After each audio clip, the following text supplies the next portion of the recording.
Hello everyone, welcome back to our YouTube channel. आज के इस वीडियो में हम लोग अकाउंटेंसी के प्रीवियस ईयर क्वेश्चंस डिस्कस करेंगे जो आपके यूजीसी नेट कॉमर्स के एग्जाम में आ चुके हैं।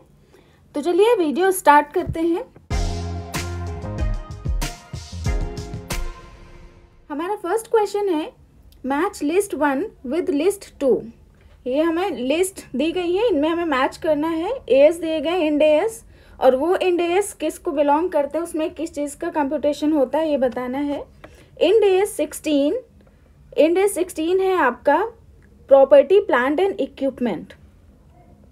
इंड एएस 38 ये आपका इंटेंजिबल एसेट्स का है। इंड एएस 17 ये है आपका लीजिंग का, और इंड एएस 12 है आपका इनकम टैक्स का। तो इस हिसाब से आपके यहाँ पे करेक्ट आंसर कौन सा होगा? बी।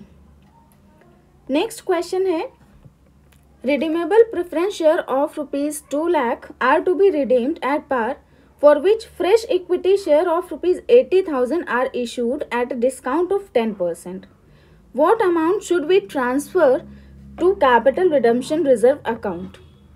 इसमें रिडीमेबल प्रेफरेंस शेयर्स हैं, उनको रिडीम किया जा रहा है। 2 लाख के प्रेफरेंस शेयर्स हैं और रिडीम किया जा रहा है, उसके लिए फ्रेश इशू भी किया जा रहा है 80,000 का। फ्रेश इशू जो है वो आपका 10% डिस्काउंट पे हो रहा है। तो कितना अमाउंट हमें कैपिटल रिडम्पशन रिजर्व अकाउंट में ट्रांसफ़र करना है ये कैलकुलेट करना है। तो यहाँ पे देखिए 2 लाख का रिडीम किया जा रहा है। अगर यहाँ फ्रेश इशू नहीं होता तो हम यहाँ पे फुल अमाउंट CRR में ट्रांसफ़र कर देते हैं, लेकिन यहाँ पे फ्रेश इशू हो रहा है 80,000 का और 10% डिस्काउंट है। तो 80,000 का 10% डिस्काउंट हुआ 8,000। तो कितना बचा? 80 में 8 गए 72,000। ये आपका फ्रेश इशू से मिलेगा।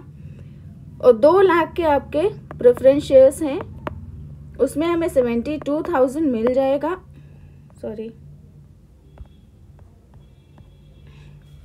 72,000 हमें मिल जाएगा। इसको माइनस कर देंगे तो यहाँ पे कितना आएगा? 1,28,000। तो हमें जो CRR में ट्रांसफ़र करना है वो है 1,28,000। Next question, a company issues 10% irredeemable preference shares.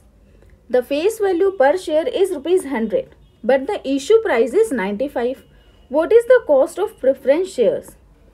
Cost of preference shares निकालना है हमें। इसका फॉर्मूला क्या होता है? Dividend upon market price, PO।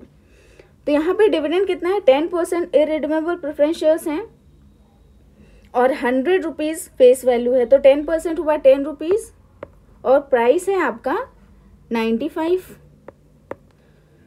Cost of preference shares हम निकाल लेंगे, इसको कैलकुलेट कर लेंगे। ये आएगा आपका 10.526% और अप्रोक्सीमेट 10.53%। करेक्ट आंसर थर्ड होगा। नेक्स्ट क्वेश्चन है the current market price of a company share is ₹90 and the expected dividend per share next year is ₹4.5।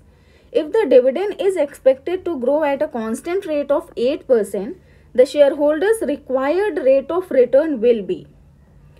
Required rate of return का जो फॉर्मूला होता है वो होता है आपका एक्सपेक्टेड डिविडेंड पेमेंट, जो होगा expected dividend payment upon current stock price, इसमें प्लस करते हैं dividend growth rate. Expected dividend यहाँ पे कितना है हमारा? 4.5। करेंट स्टॉक प्राइस क्या है? ₹90 और प्लस डिविडेंड ग्रोथ रेट कितना है? 8%। 8% को हम लिखेंगे 0.8 लिख सकते हैं। इसको हम कैलकुलेट करेंगे, ये आएगा आपका 0.05 प्लस 0.08, ये हो जाएगा आपका 0.13, यानी कि 13%। करेक्ट आंसर क्या होगा? D. Next question, A statement of change in financial position typically would not disclose the effect of state of change in financial position, financial position में जो चेंज होता है उसका स्टेटमेंट, यानी कि आपका बैलेंस शीट, उसमें किस चीज़ का इफेक्ट नहीं पता चलेगा। Share capital issued to acquire productive facilities, यानी आपने कोई भी प्रोडक्टिव फैसिलिटीज़ लेने के लिए शेयर कैपिटल इशू किया है, तो शेयर कैपिटल इशू क्या है, ये बैलेंस शीट में हमें दिखेगा ही दिखेगा। डिविडेंड्स ऑन शेयर डिक्लेयर्ड, यानी जो शेयर्स पे आपने डिविडेंड्स डिक्लेयर किया है वो। Cash dividend declared but not yet paid, cash dividend declare किया है लेकिन अभी तक पेमेंट उसकी नहीं हुई है। डी है purchase and retirement of treasury stock, अगर ट्रेजरी स्टॉक को परचेज कर रहे हैं, रिटायर कर रहे हैं तो उसका इफेक्ट। तो बैलेंस शीट में हमें शेयर कैपिटल का इफेक्ट दिखेगा, परचेज का दिखेगा, कैश डिविडेंड डिक्लेयर हो गए हैं लेकिन पेमेंट नहीं हुआ है, तो इसके लिए जो रिजर्व बनाते हैं, प्रोविजन बनाते हैं, वो ऑलरेडी हम हटा देते हैं, तो इसका इफेक्ट भी दिखेगा। आपको इफेक्ट किसका नहीं दिखेगा, वो है डिविडेंड्स ऑन शेयर डिक्लेयर्ड, यानी जो आपने डिविडेंड्स डिक्लेयर किया है शेयर पे, उसका इफेक्ट बैलेंस शीट में नहीं देखने को मिलता है, इसलिए करेक्ट आंसर बी होगा। Next question, which of the following are the rights of a statutory auditor, इनमें से कौन से स्टैट्यूटरी ऑडिटर के राइट्स हैं। टू रिसीव रेम्यूनरेशन, उसको रेम्यूनरेशन मिलना चाहिए। To attend board of directors meeting, वो डायरेक्टर्स मीटिंग को, बोर्ड ऑफ डायरेक्टर्स मीटिंग को अटेंड कर सकता है। To attend the general meeting, general meeting attend कर सकता है। या फिर to visit the branch office, वो ब्रांच ऑफिस को विजिट कर सकता है। चूज द करेक्ट आंसर, यहाँ पे कोड दिए गए, इसमें से बताना है आपका कौन कौन से राइट्स होते हैं स्टैट्यूटरी ऑडिटर के। तो स्टैट्यूटरी ऑडिटर रेम्यूनरेशन रिसीव करना, ये भी उसका राइट होता है। जनरल मीटिंग अटेंड करना और ब्रांच ऑफिस विजिट करना, ये इसका राइट होता है, लेकिन बोर्ड ऑफ डायरेक्टर्स की मीटिंग को अटेंड करना ये उसका राइट नहीं होता है। तो यहाँ पे A, C, D, यानी करेक्ट आंसर आपका C होगा। Next question, a firm consumes 90,000 unit of a certain item of raw material in its production process annually, 90,000 unit consume करता है रॉ मटेरियल का प्रोडक्शन प्रोसेस के दौरान। It cost ₹3 per unit, per unit उसकी cost 3 रुपये है। The cost per purchase order is 300, purchase order cost आपकी 300 है और inventory carrying cost 20% per year है। What is the EOQ, EOQ का फॉर्मूला क्या होता है, ये होता है आपका √2AO/C। ए आपका एनुअल कंजम्पशन होता है, O आपका ऑर्डर कॉस्ट होता है, C आपका कैरिंग कॉस्ट होता है, ये पर यूनिट होता है, कैरिंग कॉस्ट पर यूनिट। इसमें एनुअल यूसेज कितना है आपका 90,000,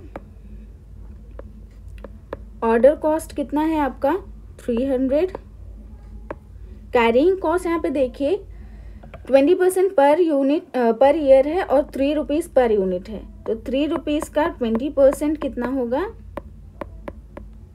ये होगा आपका 0.6, तो यहाँ पे 0.6 लिख लेंगे। इसको सॉल्व करेंगे तो ये हमारा आएगा 9486.83, यानी कि अप्रोक्सीमेट 9487, करेक्ट आंसर बी होगा। नेक्स्ट क्वेश्चन है, following are the steps in the activity based cost allocation, ये स्टेप्स होते हैं आपके एक्टिविटी बेस्ड कॉस्ट एलोकेशन के, और इसमें से सीक्वेंस बताना है किस सीक्वेंस में इन स्टेप्स को किया जाता है। Identification of the main activities, ये फर्स्ट स्टेप है आपका। Collection of cost pool, determination of activity cost drivers, calculation of activity driver rate, charging the cost of activities of products, ये स्टेप्स होते हैं आपके एक्टिविटी बेस्ड कॉस्ट एलोकेशन में। इनका sequence बताना है किस सीक्वेंस में इनको फॉलो किया जाता है। तो सबसे पहले हम क्या करते हैं, आइडेंटिफाई करते हैं, उसके बाद कलेक्शन ऑफ कॉस्ट पूल करते हैं, फिर हम एक्टिविटी कॉस्ट ड्राइवर्स को डिटरमाइन करते हैं, फिर उनका एक्टिविटी ड्राइवर रेट कैलकुलेट करते हैं और फिर कॉस्ट हम एलोकेट करते हैं प्रोडक्ट्स को।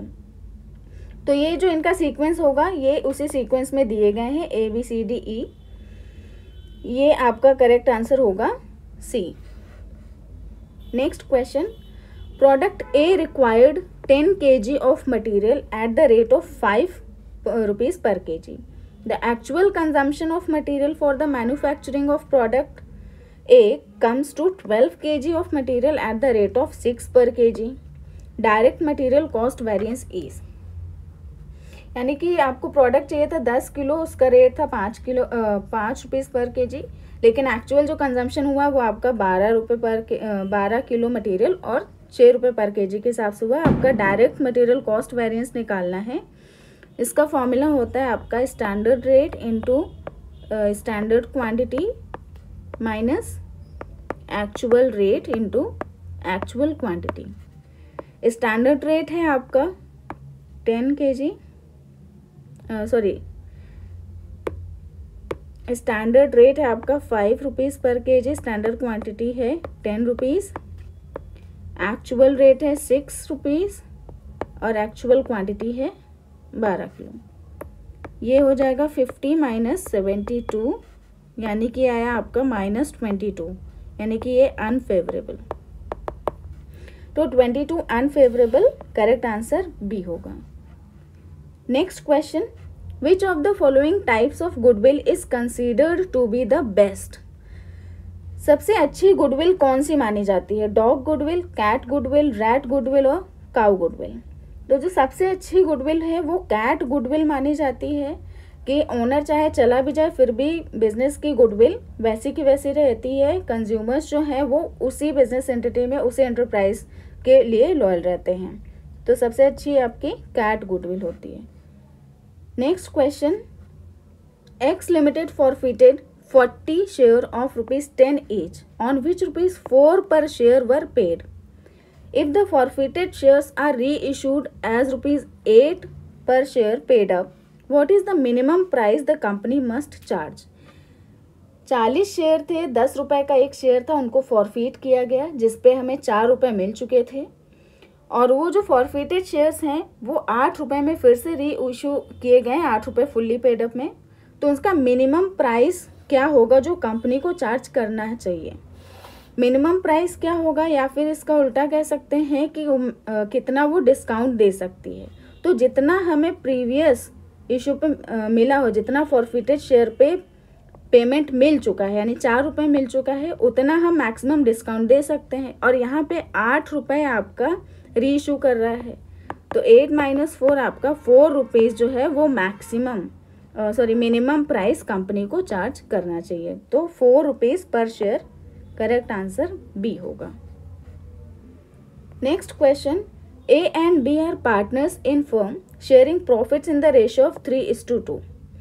They admitted X as a partner of 1/3 share in profit of the firm.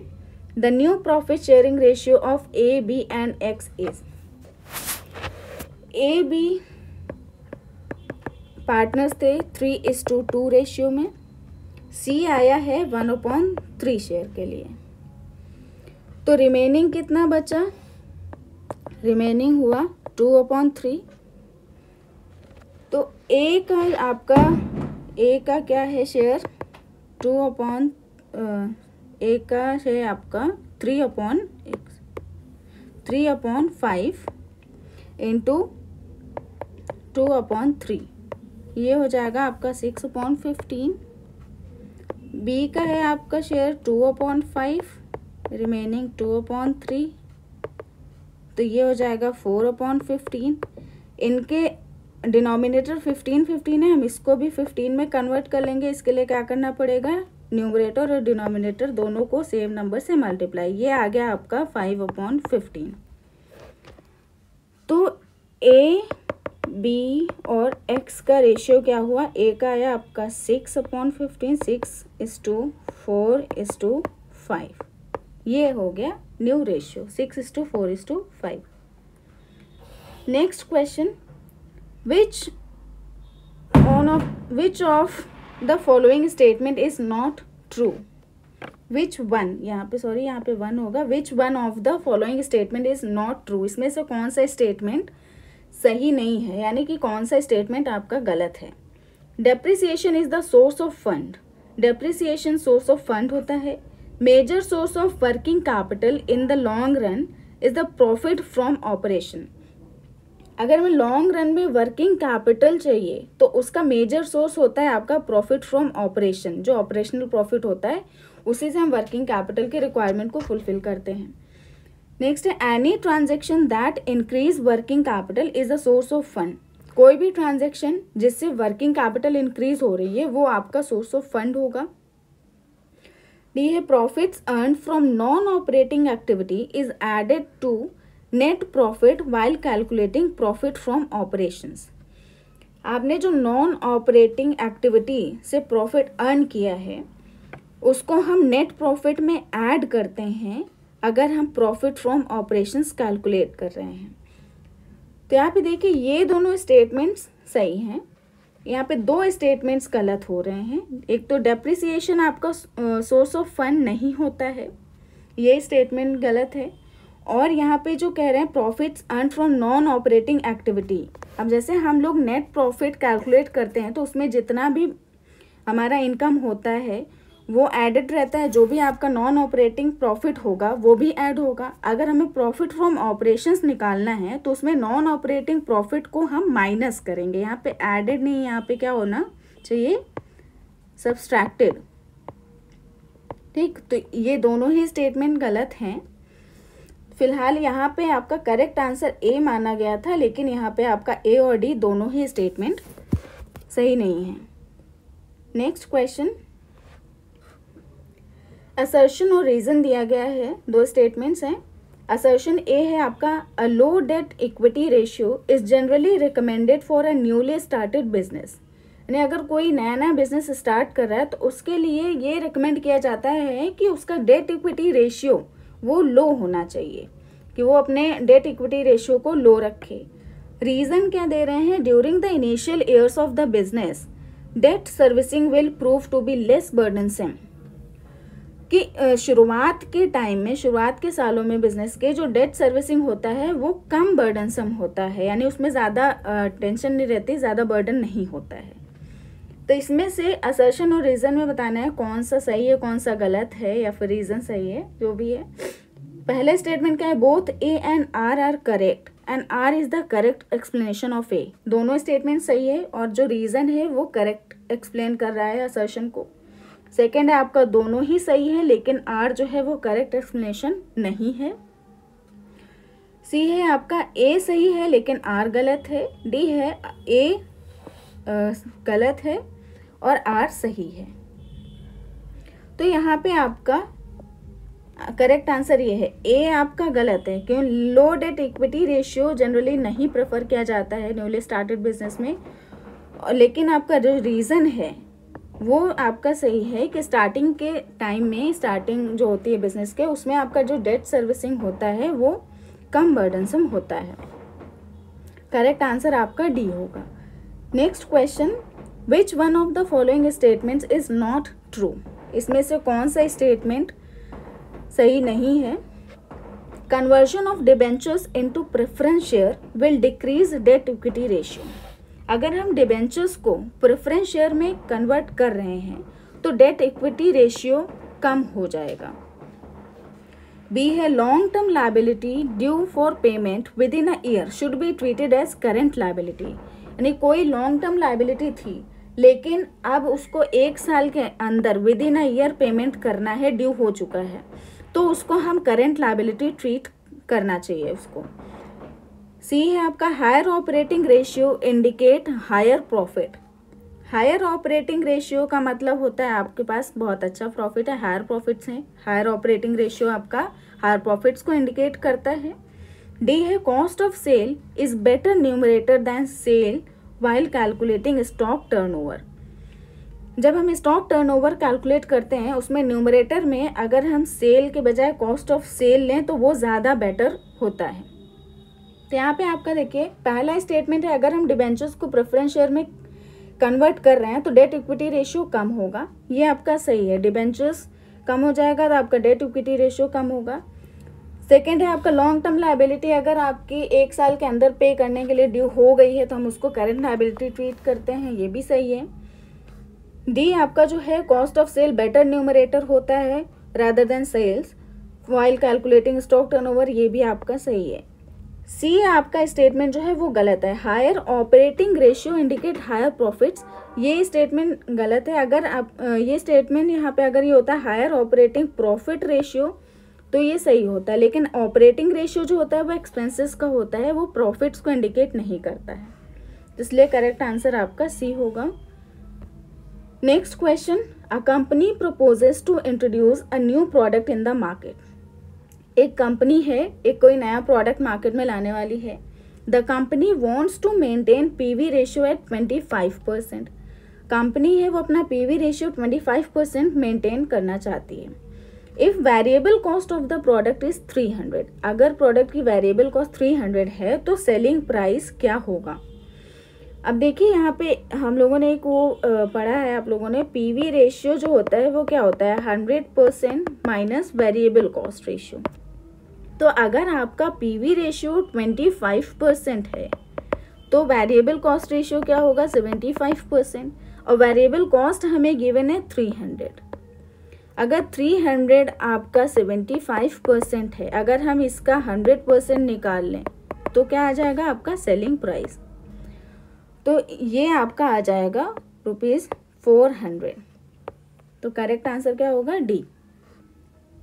Next question, a firm has inventory turnover of 3 and cost of goods sold is 2,70,000. With better inventory management, the inventory turnover increased to 5. This would result in, एक company के क्या था ITR जो था inventory turnover ratio वो कितना था 3 था, और कॉस्ट ऑफ गुड्स सोल्ड 2,70,000 था। ITR हम लोग कैसे निकालते हैं, cost of goods sold upon average stock. ITR अगर 3 है, कॉस्ट ऑफ गुड्स सोल्ड आपका 2,70,000 है, तो आपका एवरेज इन्वेंट्री निकल आएगा, ये आ जाएगा आपका 2,70,000 को हम 3 से डिवाइड कर देंगे 90,000, ठीक, ये इन्वेंट्री आ जाएगा। अब ये कह रहे हैं कि इन्वेंट्री टर्नओवर रेशियो 5 हो गया है। अगर हम इसी फॉर्मूले को फिर से सॉल्व करें, 5 ITR हो गया है 2,70,000, इसको कैलकुलेट करेंगे। 2,70,000 को अगर हम 5 से डिवाइड करें तो ये कितना आएगा, ये आएगा आपका 54,000। 90,000 से 54,000 इन्वेंट्री हो गई, तो ये कितना डिक्रीज हुआ है आपका, ये हुआ है 36,000। तो ये decrease in inventory by ₹36,000। Correct answer आपका बी हो जाएगा। नेक्स्ट क्वेश्चन है, which of the following statement is are false. इसमें से कौन से स्टेटमेंट्स गलत हैं। Capital profit can never be distributed as dividends to the share holders.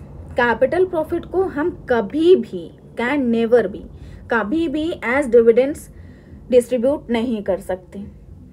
Second है, dividends are paid out of the profits and therefore do not affect the liquidity position of the firm. Dividend को हम out of profit पे करते हैं, इसलिए उससे liquidity position में कोई भी फर्क नहीं पड़ता। Third, every company should follow the policy of low dividend payment. Her company को लो डिविडेंड पेमेंट की पॉलिसी को फॉलो करना चाहिए। फोर्थ है, Walter's model suggest that dividend payment does not affect the market price of the share. Walter का model ये suggest करता है कि आप चाहे कितना भी डिविडेंड पे कर लो, उससे आपके मार्केट प्राइस जो होगा शेयर का उस पर कोई इफेक्ट नहीं पड़ेगा। तो ये सारे स्टेटमेंट्स आपके गलत हैं, इसलिए करेक्ट आंसर हो जाएगा B. Next question, which of the following is not a method of preparation of cash budget. इसमें से कौन सा कैश बजट प्रिपेयर करने का मेथड नहीं है। Proforma balance sheet method, adjusted net income method, receipts and payment method, cash cycle method. तो ये तीनों आपके कैश बजट प्रिपेयर करने का मेथड होता है, कैश साइकिल कोई मेथड नहीं होता है। करेक्ट आंसर डी होगा। नेक्स्ट क्वेश्चन है, merger of two companies under the board for industrial and financial reconstruction supervision is known as. अगर दो कंपनीज का merger industrial and financial reconstruction board के सुपरविजन में हो रहा है तो उसको कौन सा मर्जर कहेंगे। Reverse merger, negotiated merger, offer for sale, arranged merger. तो ऐसे मर्जर को जो आपका BIFR के सुपरविजन में होता है उसको हम अरेंज्ड मर्जर बोलते हैं। तो करेक्ट आंसर आपका डी हो जाएगा। आज के वीडियो में इतने क्वेश्चंस, बाकी हम लोग मिलते हैं नेक्स्ट वीडियो में न्यू सब्जेक्ट किसी और सब्जेक्ट के क्वेश्चंस के साथ। तब तक आप लोग बने रहिए हमारे साथ। अगर आपको वीडियो पसंद आया हो तो लाइक कर दीजिएगा और शेयर कर दीजिएगा, और अगर आप हमारे चैनल पे नए हैं तो सब्सक्राइब ज़रूर कर लीजिए। मिलते हैं नेक्स्ट वीडियो में। Till then bye bye and take care.